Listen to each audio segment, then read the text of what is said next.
Hey friends, how are you? Hope you are watching my lectures on legal terms and phrases. Here I am again to discuss with you legal terms and phrases. So I am Neetu Gupta from NLS Bangalore. First, Court of Appeals. Court of Appeal means पहले appeal क्या होता है? What do you mean by the term appeal? Everybody knows, I think so. Everybody has heard about the appeals. So when you have a dispute with the party, you go to the court. अगर वहाँ पे आपको आपके against decision आ गया, then you move to the higher court. Is it clear? So that you move to the higher court, and when you move to the higher court it is appeal. So court of appeal जहाँ पे आप जा रहे हो, ठीक है, any court which hears appeal from the judgment and rulings of trial court or lower appeals the court. Court of law. Next is court of law. Court of law क्या है? जहाँ पे कोई भी ट्राइब्यूनल है with in a judicial system. Court trial. Court trial means a trial with a जज but not jury. Jury क्या है? काफ़ी जहाँ पे मेंबर्स होते हैं. Court martial.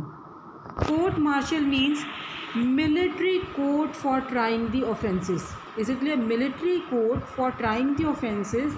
और वो क्या है कि जहाँ पे कोई आर्मी के वायलेशन हो रहा है, नेवी का, आर्म्ड सर्विसेज की रूल्स रेगुलेशन को वायलेट कर रहे हैं, और वहाँ मिलिट्री, वहाँ पे उन ऑफेंसेस के वायलेशन की वजह से हम कोर्ट में जा रहे हैं, that is court martial. Covenant. Covenant, it is a kind of agreement, a written statement. Is it clear? That is a covenant. So let me discuss written contract or a deed of real property, and this term covenant is used only for certain types of promises such as covenant of guarantee, which is a promise to guarantee the title to property, a promise agreeing to joint use of an easement or for access to real property, or a covenant not to compete, which is commonly included in promises made by a seller of a business for a certain period of time. So this is a covenant. Covenant not to compete. ठीक है, अगर आप किसी से agree कर रहे हो कि हमारा सेम बिजनेस है और हम कम्पीट नहीं करेंगे एक दूसरे से for such time and in such area.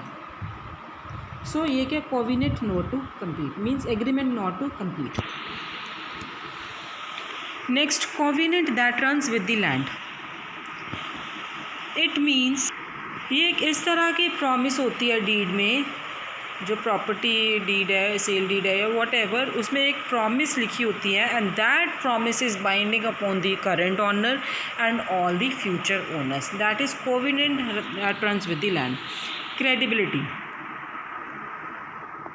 Credibility means worthy of belief. It is generally based on the competency of the witness and likelihood that it is true. Is it clear? Credible witness. Credible witness means हम ये कह सकते हैं कि इस witness की statement है ये ट्रू ही होगी. ठीक है, is it's true and it is based on his or her experience, knowledge, training etcetera. So that is a credible witness. Next, creditor. Creditor कौन है? जिससे आपने पैसे उधार लिए हैं. Is it clear? To whom a debt is owed, he is a creditor. Creditors claim. Claim किस तरह क्रेडिटर अपना करेगा? अब डेटर है, पैसा वापस नहीं कर रहा है, क्या करेगा वो? वही एक केस फाइल करेगा. So claim required to be filed in writing in proper form by a person or entity owed money by a debtor who has filed a petition to declare the debtor bankrupt or is owned money by a person who has died. Then creditor's right. Creditor's right mean field of law dealing with legal means and procedure to collect debtors and judgment, debts and judgment. Crime. हाँ जी, crime क्या है? Everybody has heard the word crime. So what do you mean by the term crime? It means आप किसी को कोई चोट पहुंचा रहे हो, किसी को कोई हार्म पहुंचा रहे हो. आइदर वो इंजरी आप पब्लिक को कर रहे हो, किसी मेंबर ऑफ पब्लिक को कर रहे हो, to anybody you are making any harm, that is a crime. Is it clear? Crime against nature. It is generally used for the term sodomy. Now what is sodomy? It means oral sexual intercourse between humans or you can say between human and animal. Is it clear? Crime of passion. Crime of passion means defendant takes an excuse for committing a crime. कि उसे कह रहा है कि मेरे को बहुत ज़्यादा गुस्सा आ गया था, मेरा हार्ट ब्रेक हो गया था. Is it clear? That is crime of passion. ये जनरली अराइज होते हैं इन मर्डर और अटेम्प्टेड मर्डर केसेस. और जब होता है, जब एक जनरली उन केसेस में होता है जहाँ पे एक स्पाउस ने अपने दूसरे स्पाउस को किसी और के साथ सेक्सुअल इंटरकोर्स करते हुए देख लिया. Is it clear? That is crime of passion. Next, criminal. Criminal हम किसको कहते हैं? किसी ने कोई क्राइम कमिट किया है, मर्डर करके आ गया, कोई रेप किया, हम क्या कहते हैं? He is a criminal. Criminal attorney. Criminal attorney means, देखो हमारे पास सिविल लॉ है, क्रिमिनल लॉ है. तो ये है कि वी आर सेइंग कि such and such lawyer is specialised in civil law, such and such lawyer is specialised in criminal. So जो क्रिमिनल में स्पेशलाइज्ड है तो he is known as criminal attorney. Next, criminal calendar. Criminal calendar means कि जहाँ पे criminal cases की list बनी हुई है ऑन दोज केसेस जो कि लिस्ट में है, they are called in a court on a particular time and a particular date. Is it clear? उनको इवन पार्टीज जिन पे कोई क्रिमिनल चार्ज लगाया या उनके जो अटॉर्नीज हैं उन्हें रिटर्न नोटिस भी दिया गया है कि कब अपीयर करना है, कहाँ पे अपीयर करना है. Is it clear? That is criminal calendar. Criminal justice. Criminal justice means जब आप कोई क्रिमिनल केस आ रहा है तो वहाँ पे क्या है, पूरा केस होगा, कैसे इन्वेस्टिगेट होगा, एविडेंस होंगे, अरेस्ट भी मेड होगा, चार्जेस भी बताए जाएंगे, क्या चार्जेस हैं, डिफेंसेस भी इरेज होंगे.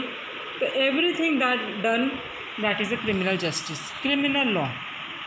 Now, criminal law is that law which deals with the crime against public और crime against members of the public. वहाँ पे उनकी पेनल्टीज़ भी बताई गई हैं एंड इवन प्रोसीजर्स भी बताए गए हैं कि अगर उन पे ये चार्ज है, उसने चोरी की है तो उसको क्या, कितनी पनिशमेंट मिलेगी, क्या उसकी इम्प्रिजनमेंट है या फाइन, ये everything is mentioned in the criminal law. That again, cross complaint. Cross complaint means जब आपने एक बार कंप्लेंट फाइल कर दी है, ठीक है, कि ये डिफेंडेंट ने हमें नुकसान पहुंचाया है. Is it clear? Then defendant may file a written statement against the party suing him और अगेंस्ट अ थर्ड पार्टी और against a third party as long as the subject matter is related to the original complaint. Defendant filing of a complaint is called a cross complaint. ठीक है, जब defendant file कर रहा है तो वो cross complaint होती है.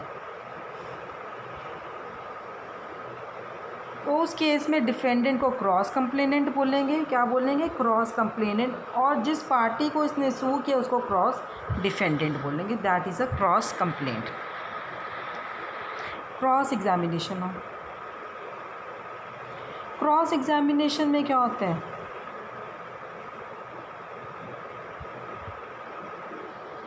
इसमें ऑपोजिट पार्टी के बिहाफ पे जो एडवोकेट है,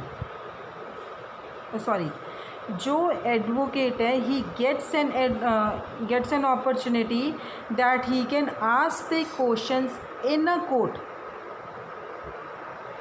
to a witness who has been testified in a trial on behalf of the opposing party.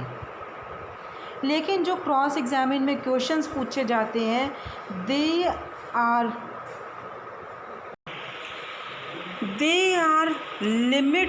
limited to the subjects that are covered in examination in chief. Is it clear? Yeah. Attorney में ask leading questions. Leading questions क्या होते हैं? अब leading questions आपके वो होते हैं जो उसका आंसर आपको हाँ या ना में देना होता है. Is it clear? That is your cross examination. Next, cruel and unusual punishment. Cruel and unusual punishment means government penalties हैं कि अगर कोई क्रिमिनल डिफेंडेंट है तो गवर्नमेंट ने पेनल्टी इम्पोज की है, जो टॉर्चरस हैं या पब्लिक मोरालिटी को स्ट्रॉक कर रही हैं, टॉर्चर्स हैं जैसे कि रैक है, means stretching the body inch by inch, उनकी बोन्स को तोड़ रहे हैं, तो that is the thing which is cruel and unusual punishment. Next, cruelty. Cruelty means जहाँ पे आप किसी को इंटेंशनल मैलिशियस इन्फ्लिक्शन दे रहे हो कि बहुत उसको मार पीट रहे हो, क्रूअल हो रहे हो उसकी तरफ, that is a cruelty. I need not to explain much about the cruelty. Cruelty to animals, उनको आप एनिमल्स को फिजिकल पेन दे रहे हो, उनकी डेथ कॉज कर रहे हो. Is it clear? That is a cruelty to animal. Culpability, what do you mean by the term culpability? It is a kind of culpable. Culpable क्या है? What does it mean? Criminal acts या negligence भी कह सकते हो आप, and person is liable for his conduct. Is it clear? So culpability means, जैसे if we talk about culpable homicide, homicide means killing of a human being. यही है homicide आपका.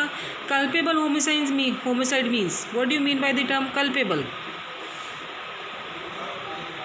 सो responsible for something bad has happened, that is culpable. Is it clear? Next, cumis counsel. What does it mean, cumis counsel? It means when defendant appoints an attorney in a lawsuit, जब when there is a conflict between the insurance company and the insured defendant. और ये ज़्यादातर कब arise होते हैं? जब insurance company मना कर रही है, is denying full coverage, that he is known as cumin council. Cumulative sentence, अब जहाँ पे क्रिमिनल डिफेंडेंट है उसे कि he has done more than one offence, he has committed more than one offense, he is guilty for more than one offense, तो जज क्या है, उसको सक्सेसिव टर्म्स के लिए हर एक क्राइम की पनिशमेंट दे सकते हैं. For example, he has been guilty, he has found guilty for the offense 5 years of for burglary, 3 years for the possession of stolen property. सो अब ये मिला के कितने हो गए? 8 years हो गए. तो इसमें क्या है कि वो पनिशमेंट सारी क्यूमिल इकट्ठी करके उनको उसको दी जाएगी. तो and other choice would be to sentence the death to a concurrent sentence, जिसमें कि लेसर टर्म थी, that would be merged with the longer, same time पे चलेंगे. सो जो मैंने भी आपको एग्जांपल दिया 5 and 3, तो उसमें क्या है, रिजल्ट क्या होगा? 5 year टर्म, तो 5 साल की पनिशमेंट उन्हें मिलेगी. दैट इज सो क्यूमुलेटिव में क्या है? क्यूमुलेटिव में है कि 5 साल बर्गलरी की, 3 साल उसकी थेफ्ट की, इसको इकट्ठी करके पनिशमेंट दे देंगे. क्यूमुलेटिव वोटिंग, अब इसमें क्या होता है, स्पेशली ये जो क्यूमुलेटिव वोटिंग है, it is used in corporations. So hence cumulative means to add, तो ये कॉर्पोरेशंस में यूज़ होते हैं.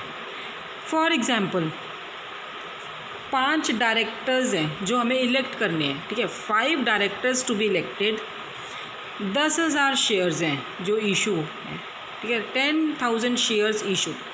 तो शेयर होल्डर जिसके पास 1,000 शेयर्स हैं, he can vote 5,000 for his candidate. ठीक है, ऐसा नहीं है कि वो rather than being limited to 1,000 for each of the 5 candidates. Clear हो गया? So this is cumulative voting.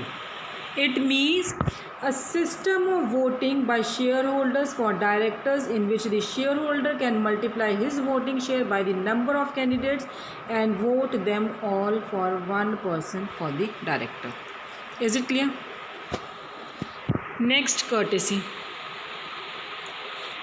It means wife की डेथ हो गई है, तो husband, he is a surviving husband, किसकी प्रॉपर्टी में? In the lands of the deceased wife. और वो भी लाइफ टाइम के लिए, अपनी लाइफ टाइम के लिए, ठीक है, कि उसकी डेथ के बाद उसके जो सर्वाइविंग बच्चे होंगे they will inherit the land, that is courtesy. Now custody, custody means कि किसके कंट्रोल में है। अगर हम ये देखें बच्चा किसकी कस्टडी में है, अगर पेरेंट्स का डिवोर्स हो जाए, उसके डिवोर्स के बाद बच्चा किसकी कस्टडी में है, प्रॉपर्टी है किसके कंट्रोल में है, so that is custody. Cut a cheque, cut a cheque means to write and sign a cheque. Cy pres doctrine, अगर हम इसे प्रोनाउंस किस तरह से करेंगे, cy pres doctrine. It is a French doctrine which means as close as possible. Is it clear? अब जब gift किया गया थ्रू विल या फिर ट्रस्ट, जिसको वो मिलना है means named recipient of the gift, अगर वो अब एग्जिस्ट ही नहीं करता देन जो गिफ्ट किया गया था has dissolve and no longer conducts the activity for which the gift is made. Is it clear? That is Cypre doctrine. Next, okay, now here I end up my lecture. In the next session I'll be coming with more legal terms and phrases. Please watch my lecture. Thank you.